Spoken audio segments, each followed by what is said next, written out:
Gimana seorang Maudy Ayunda melihat privilege? Mungkin aku mau masuk dari sisi ngomongin tentang privilege, Maudy. Boleh. Karena semua orang belakangan ini ngebahas tentang privilege yang terkesan sangat berbanding terbalik dengan orang di luar sana yang mungkin harus merintis dari nol. Privilege di Konsep sini, privilege as a whole gitu ya. yes, mungkin privilege di sini orang ngelihat dari sisi beauty atau punya kemampuan finansial gitu ya. Tapi aku melihat privilege ini sebenarnya bisa jadi beban untuk kita yang orang sudah memasang ekspektasi. Kalau lu punya ini berarti lu harus sukses. Lu punya privilege ini lu tidak boleh gagal gitu. Bagaimana seorang Maudy Ayunda melihat privilege? Iya, ini sesuatu yang menarik sih sebenarnya karena konsep privilege itu cukup luas. Tentunya yang paling obvious adalah privilege secara ekonomi dan finansial.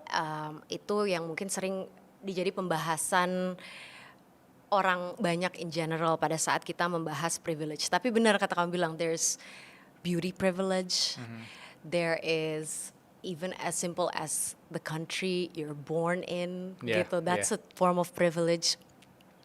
Mungkin the type of parent you have, yang mungkin itu agak-agak di luar lingkup ekonomi finansial gitu.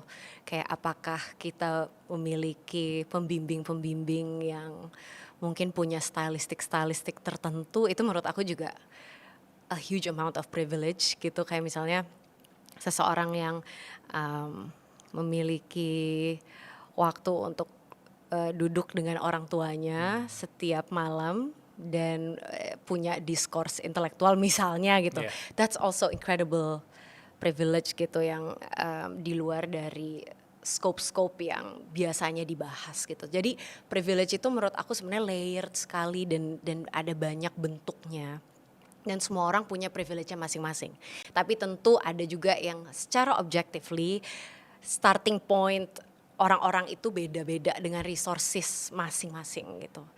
So I'm not someone who likes to say that or likes to be defensive around the topic of privilege.